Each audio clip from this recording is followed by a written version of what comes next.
እኔ አንቺን አክብሬሽ ወድጄሽ ነው ህይወት ውስጥ የመጣሁት አይደል?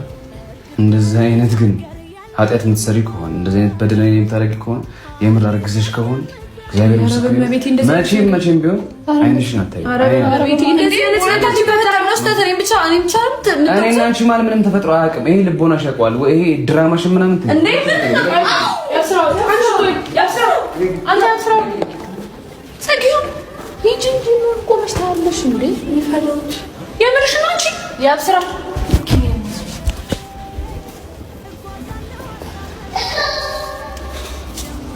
እንዴ በጣም የገነብሽ ነው። ግራ ገባኝ። ጽጌረዳ ምንድን ነው በማርያም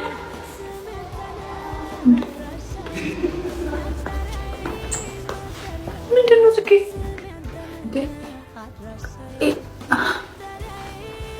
ድንግል ማርያምን ልንጣላ ነው። መቤቴ ስነስርዓትሽን ያዣት ሳቂ። ገብርኤልን አልስቅም። ጽጌ ምንድን ነው ተናገሪ። ከአብስራ ጋር ምን እንደው በመቤቴ ንገሪሽ። ምን የተፈጠረው ነገር እሺ፣ ያደረን ቀን ማለት ነው። ጽጌ እስከ አስታውስ ድረስ ሊሆን አይችልም። ምን እንደምታረግ አላውቅም።